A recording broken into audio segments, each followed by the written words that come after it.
예배니라. 로마서 12장 1절 말씀. 아멘.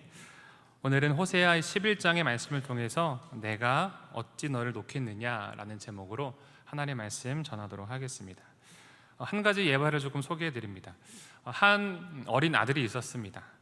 그 아들은 엄마를 너무너무 사랑했죠. 그래서 하루는 아들이 엄마에게 이렇게 말을 합니다. 엄마, 난 커서 꼭 엄마랑 결혼할 거야. 그 말을 들은 엄마는 사랑하는 아들이 너무나 귀엽다는 듯이 이렇게 말을 합니다. 그래? 그런데 어떻게 하지? 엄마는 이미 결혼했는걸. 그래서 어린 아들이 말합니다. 정말? 누구랑? 아빠랑 결혼했지. 그러자 그 어린 아들이 울더라는 겁니다. 어찌 보면 인생의 가장 큰 시련, 첫 배신을 경험한 순간일 수도 있는데, 사랑하는 엄마를 다른 남자에게 이미 빼앗김에 따른 눈물을 흘렸다라고 합니다. 그리고 아빠를 경쟁자로 여기고 또 자신의 마음을 받아주지 않는 엄마에 대한 서운함을 이야기했다라고 합니다. 그런 아이의 순수함을 보게 되죠. 오이디푸스 컴플렉스에 관련된 이야기죠. 그런데 이 이야기를 들었을 때 한 가지 좀 그런 생각이 들었어요. 과연 이 아이는 커서도 성장해서도 엄마를 향하여서 이러한 동일한 마음을 가질까? 동일하게 엄마를 향하여 엄마에게 사랑한다고 말을 하며 엄마랑 결혼할 거야 라는 이야기를 할까? 어느 순간부터 부모의 손을 잡지 않고 혼자 걸을 때가 오죠. 때로는 부모보다 친구를 더 사랑하고 좋아하는 때가 옵니다. 그리고 어느새 성장하여 사회의 일원이 되어서 나라에 이바지하고 나아가 한 가정 안에서의 남편 혹은 아내, 그리고 누군가의 부모로 살아가는 자녀들의 모습이 우리의 모습이었고 또한 그런 자녀들의 모습을 우리가 보게 됩니다. 본문의 이야기는 이러한 하나님의 부모와 같은 사랑을 보여주는 이야기입니다. 호세아 선지자가 활동했던 당시의 시대적 배경을 보면 북이스라엘이 망하기 직전의 모습입니다. 얼마나 그들이 패역하고 우상의 길을 걸었는지를 생각을 하게 되죠. 마치 부모의 사랑을 깨닫지 못하던 자녀와 같이 이스라엘 백성들 또한 하나님의 은혜와 사랑을 잊어버리고 깨닫지 못했죠. 하지만 그럼에도 불구하고 하나님께서는 이 호세아 선지자를 통하여서 전해주시는 메시지는 명확합니다. 음행하여 죄를 지었지만 하나님의 사랑은 결코 그들을 포기하지 않으시며 이를 위하여 그들이 거기로부터 돌이키기를 바라는 마음, 회개하여 주께로 돌이키기를 바라는 마음이 그러한 사랑의 메시지가 호세아서의 핵심 주제입니다. 그리고 그 가운데 하이라이트로 그 하나님의 사랑이 얼마나 지극하신지 그 마음의 애달픔이 등장하는 본문이 우리가 읽은 11장의 본문의 말씀입니다. 하나님의 마음은 사랑하는 이스라엘 백성들이 말씀을 듣고 돌이키기를 바라시는 마음이셨죠. 비록 죄로 인하여서 징계를 받아 고통 가운데 머물게 되기는 하지만 그 가운데 회복과 소망을 들려주시는 것이죠. 여러분, 자녀가 잘못을 하여서 회초리를 맞을 때 그 회초리를 드는 부모의 마음을 이해하고 헤아리는 자녀가 있을까요? 아마 없을 겁니다. 저의 경우도 그러했거든요. 제가 어릴 때 이제 주로 저희 어머니가 회초리를 드셨고 아버지는 옆에서 토닥토닥 하시는 역할을 맡으셨는데 어머니께 회초리를 맞았던 때가 기억이 납니다. 그때 내가 지금 이 회초리를 맞을까를 생각을 했을까요? 아픈 게 제일 크거든요. 아프고 빨리 이 회초리 맞는 시간이 끝났으면 좋겠다라는 생각이 그 당시 어렸던 저의 주된 생각이었어요. 그런데 성인이 되고 후에 철이 들고 보니까 그 회초리를 들 수밖에 없었던 나를 훈육하시는 어머니의 마음을 이해하게 되었는데 그 마음은 자녀를 향한 사랑이었죠. 하나님의 사랑과 긍휼, 인애와 자비를 마찬가지로 이스라엘 백성들이 잊지 않게 하시기 위하여 오늘 말씀을 들려주시는 겁니다. 그렇다면 오늘을 살아가고 있는 우리 가운데 혹 하나님과 멀어졌다고 여기시거나 혹은 어떠한 율법적 완전주의에 빠져서 죄책감에 살아가고 계시거나 혹은 죄로 인하여서 머뭇머뭇 하나님께 나아가는 것에 대하여서 두려워하시거나 하나님에 대한 오해를 품고 계시는 성도님들이 계시다고 한다면 오늘 이 말씀을 통하여서 우리를 일으키시고 이끄시는 하나님의 음성이 들려오는 복된 시간 되기를 소망합니다. 먼저 오늘 본문의 말씀을 통하여서 우리가 새겨야 하는 첫 번째 메시지는 하나님을 기억하는 것이 회복의 시작이라는 겁니다. 우리 1절에서 3절의 말씀 같이 함께 읽어볼까요? 시작. 이스라엘이 어렸을 때에 내가 사랑하여 내 아들을 애굽에서 불러냈거늘 선지자들이 그들을 부를수록 그들은 점점 멀리하고 바알들에게 제사하며 아로새긴 우상 앞에서 분향하였느니라. 그러나 내가 에브라임에게 걸음을 가르치고 내 팔로 안았음에도 내가 그들을 고치는 줄을 그들은 알지 못하였도다. 아멘. 1절의 말씀에 어렸을 때에 내가 사랑하여 내 아들을 애굽에서 불러냈다. 이때는 아직 어린 상태, 어디로 가야 할지 모르는 상태를 의미하고, 역사적으로는 이스라엘 백성들을 애굽에서 이끄신 그 출애굽의 사건을 의미하죠. 그처럼 그와 같이 어렸을 때 애굽에서 불러내었다라는 말씀을 하고 계시는 거예요. 이 말씀이 구체적으로 어떻게 사용이 되어지느냐, 마태복음 2장 15절 말씀 보시면 같이 함께 읽어볼까요? 시작. 헤롯이 죽기까지 거기 있었으니 이는 주께서 선지자를 통하여 말씀하신 바 애굽으로부터 내 아들을 불렀다 함을 이루려 하심이라. 아멘.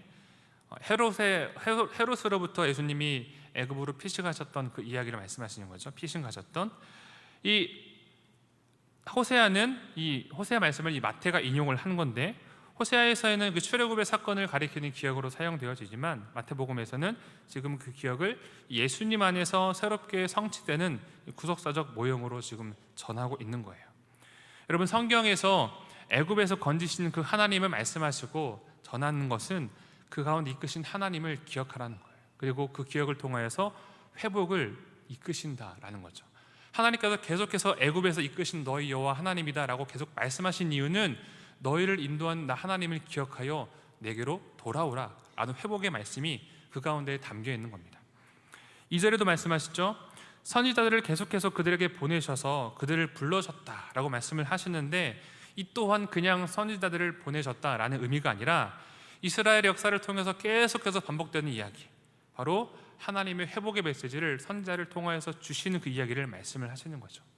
그런데 이스라엘 백성들은 어떻게 합니까? 3절 보시면 걸음도 가르쳐주고 팔로 안아주었는데도 여전히 그들을 하나님께서 고치시는 줄을 그들이 알지 못했다라는 거예요. 하나님의 은혜와 깊이가 크고 큰데 깊은데 그분의 그 손길을 알아채지 못했다라는 거죠.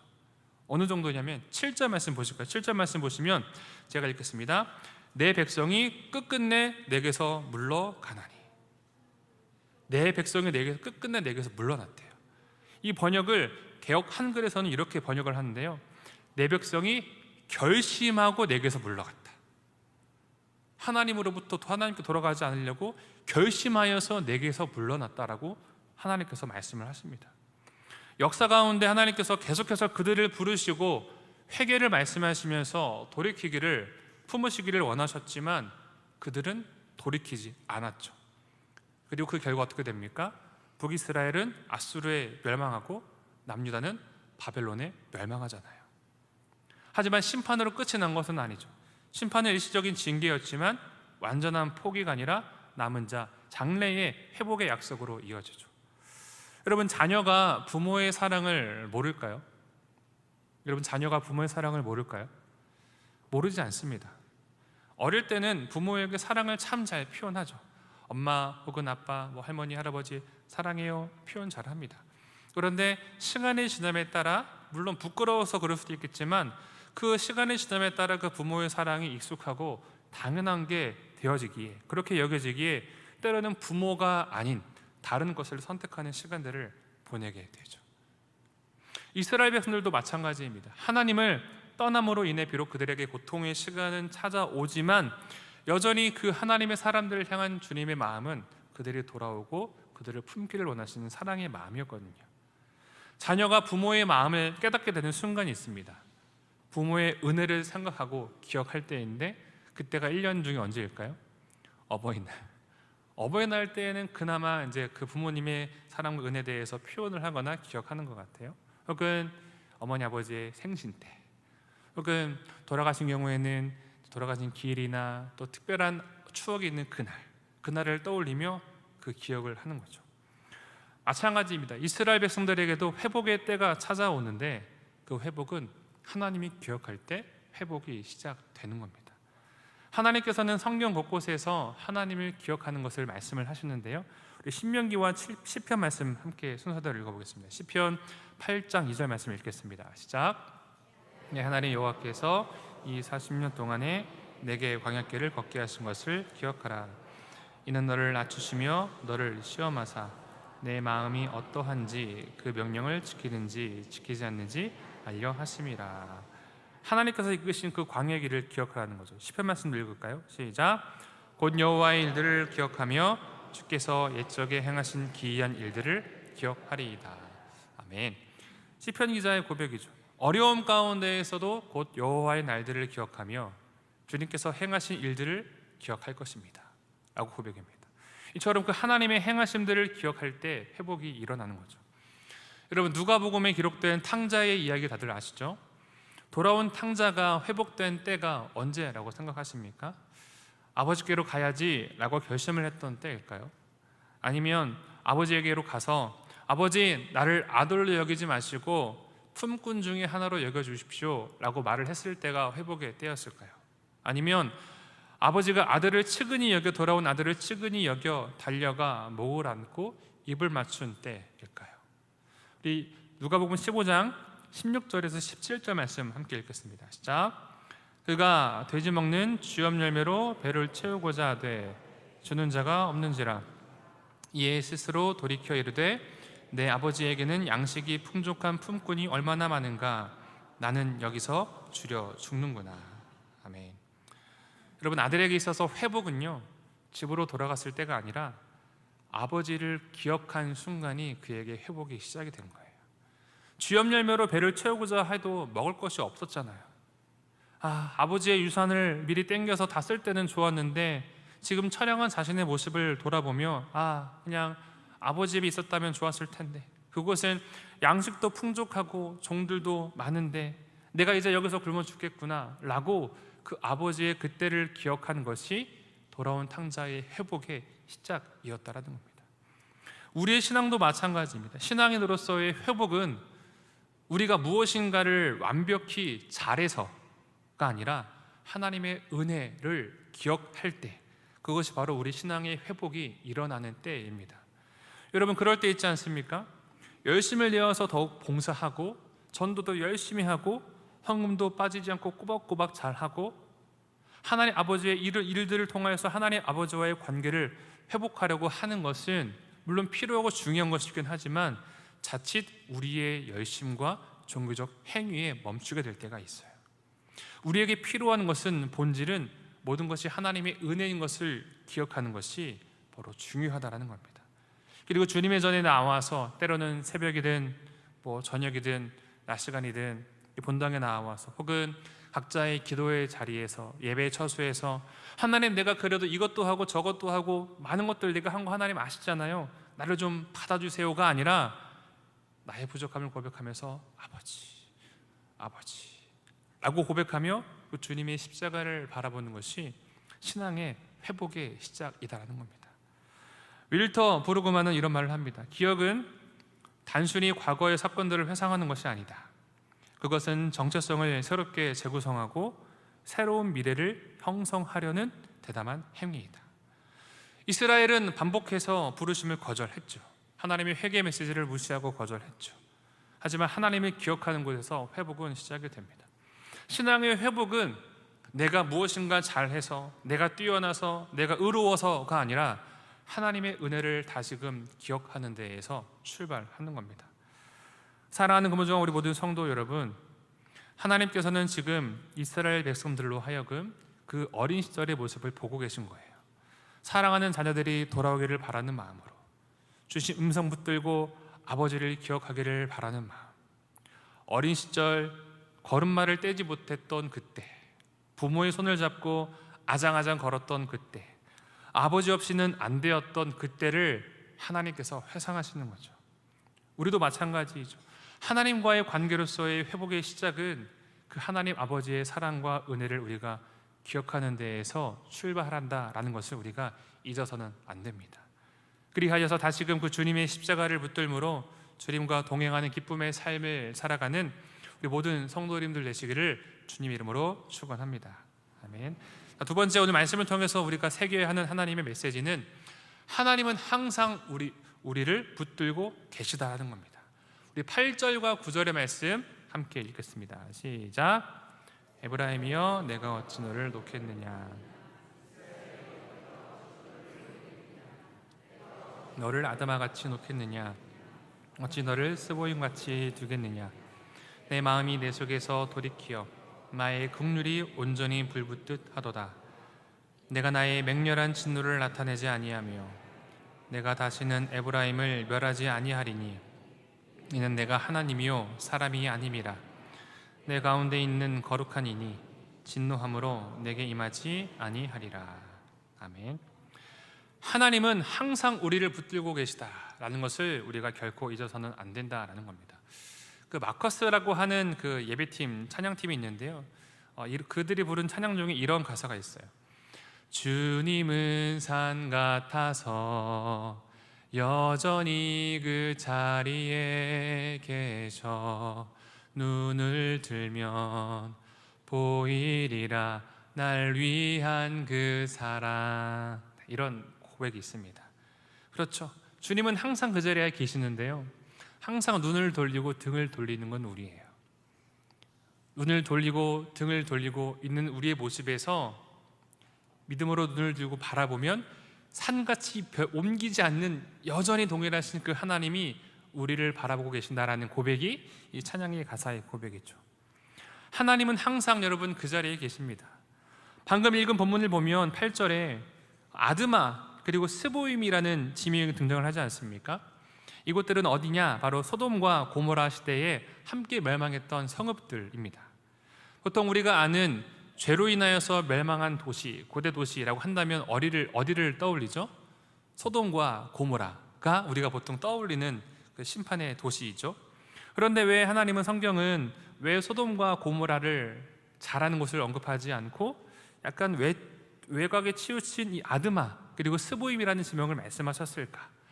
결론적으로 말씀을 드리면 하나님의 극적인 사랑을 더욱더 강조하시는 거예요. 아드마와 스보임이 멸망을 하고 이스라엘 또한 망하긴 하죠. 그러나 이 멸망에는 차이가 있는데 그 멸망을 대하는 하나님의 태도가 차이가 있습니다. 아드마와 스보임은 죄로 인하여서 멸망하는 것이 당연하지만, 그러나 하나님의 사랑하는 이스라엘은 멸망을 똑같이 경험하기는 해도, 심판을 경험하기는 해도 그들을 끝까지 사랑하시는 하나님의 마음이 담겨 있는 거예요. 즉 아드마 그리고 스보임을 언급한 이유는 단순한 지리적 언급이 아니라 이스라엘 또한 당연히 그렇게 잊혀지는 게 지극히 당연함에도 불구하고 내가 너를 결코 버릴 수 없다라고 하시는 하나님의 극적인 긍휼을 드러내는 표현인 거죠. 그 마음을 8절의 말씀을 세번역 성경으로 읽어보면 조금 더 우리에게 울림으로 다가오는데요, 우리 8절 말씀 세번역으로 함께 읽어보겠습니다. 시작. 에브라임아 내가 어찌 너를 버리겠느냐, 이스라엘아 내가 어찌 너를 원수의 손에 넘기겠느냐, 내가 어찌 너를 아드마처럼 버리며 내가 어찌 너를 스보임처럼 만들겠느냐. 너를 버리려고 하여도 나의 마음이 허락하지 않는구나. 너를 불쌍히 여기는 애정이 나의 속에서 불길처럼 강하게 치솟아 오르는구나. 아멘. 버리려고 해도 하나님 마음이 허락하지 않으신다 말씀하세요. 불쌍히 여기는 그 사랑의 마음이 잔잔함이 아니라 불길처럼 강하게 치솟아 어찌할 줄을 모른다라고 하나님 말씀하시는 거죠. 그만큼 사랑하는 자녀를 포기하지 않는 하나님의 마음을 깨닫게 됩니다. 여러분, 다른 사람들은 다 포기하고 다 손을 놓아도요, 부모는 절대로 자식을 포기하지 않죠. 그렇지 않습니까?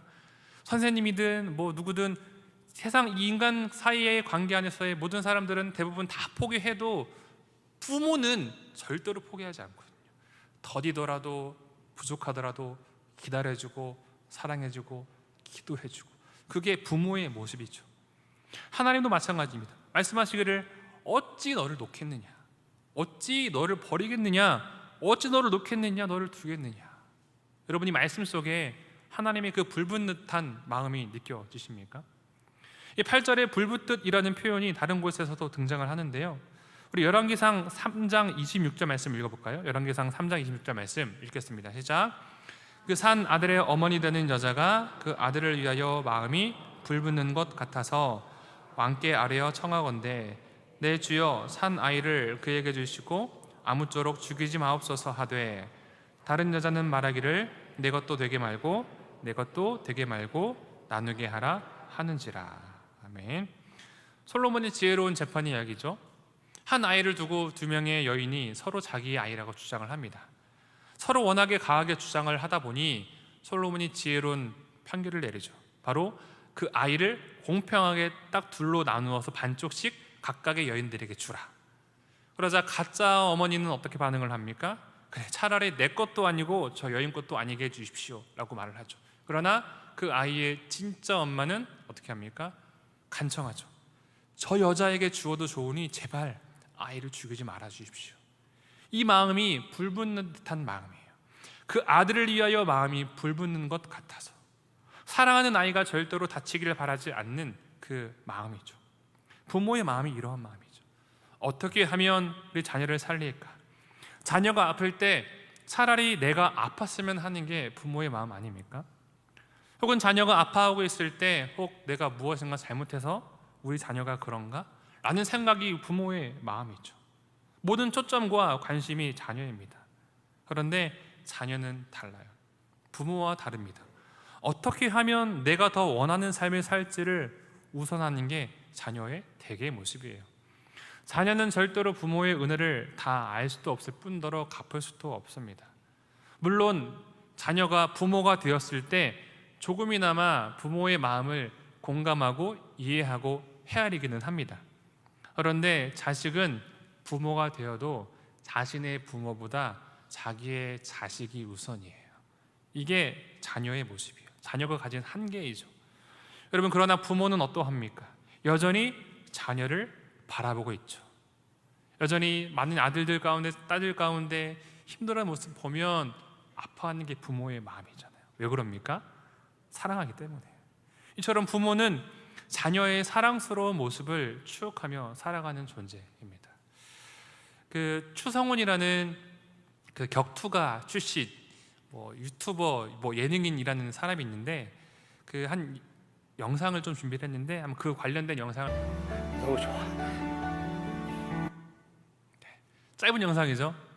아시는 분들도 많이 계실 거예요. 과거 슈퍼맨이 돌아왔다라는 그 예능 프로에 이 추성훈과 그의 딸 추사랑이 출연을 해서 전 국민의 사랑을 많이 받았어요. 그 당시 어렸던 사랑에는 정말 지금 작은 정말 귀여운 사랑스러운 아이였고, 그 당시 이제 영상도 보시면 아빠에게 항상 붙어 있고 아빠한테 표현도 잘하고 했던 사랑스러운 딸의 모습이에요. 그런데 영상 보시면 그 사랑이가 좀 많이 컸죠. 청소년 정도 나이가 되는 것 같아요.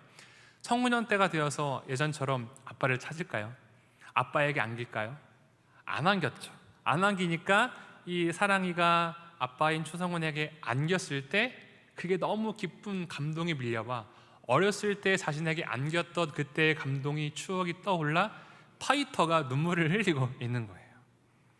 이처럼 부모는 자녀가 성장하여도 그 자녀의 어린 시절 그때 좋았던 기억으로 자녀를 바라봅니다.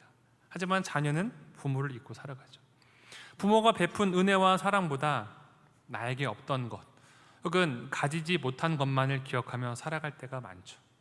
때로는 다른 부모와 비교를 하기도 하는 자녀의 어린 모습을 봅니다.